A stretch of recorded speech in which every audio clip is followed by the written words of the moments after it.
backing can be tricky, and here's why. This is a phonological error pattern where kids are using the back of their tongue to make sounds that are meant to be produced with the front part of their tongue. So T and D, which we produce with our tongue tip, sound like K and G because they're using or producing it in the back of their mouth. And so this is a phonological error pattern that doesn't tend to occur among typically developing speakers. And so it usually is more indicative of disordered speech rather than delayed speech. So in my experience, that just takes more time and it's a little bit more challenging, sometimes a lot more challenging to remediate. So keep that in mind.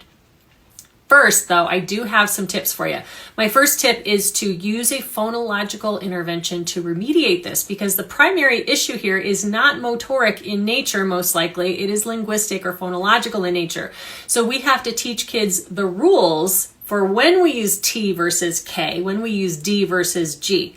And we do that with phonological approaches, especially contrastive approaches like minimal pairs or multiple oppositions, assuming maybe they have other sounds in error as well. So keep that in mind as well too. Second, start with auditory discrimination before you even begin to elicit the target sounds. So can they even hear the difference between the words T and key or die and guy? Start there, make sure that's established.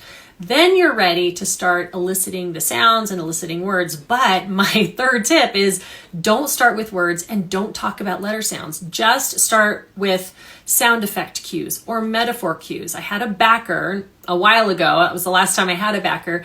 And what worked for him finally was getting his train. He loved trains. And so we made sound effects for that train as it hopped down the track.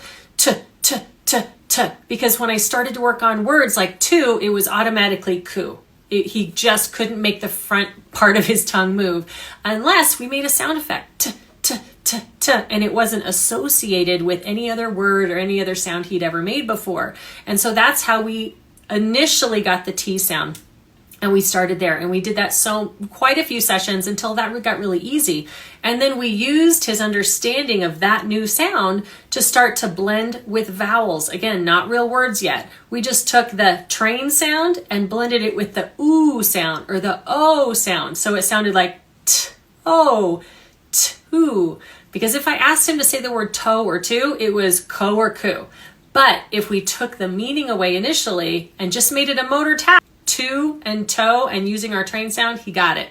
That was kind of a scaffolding tool that we used in order to bridge that gap until he could produce those sounds. And it really didn't take all that much longer or that many more sessions until he could start using that new train sound in real words. And then we hit the ground running, use a phonological intervention.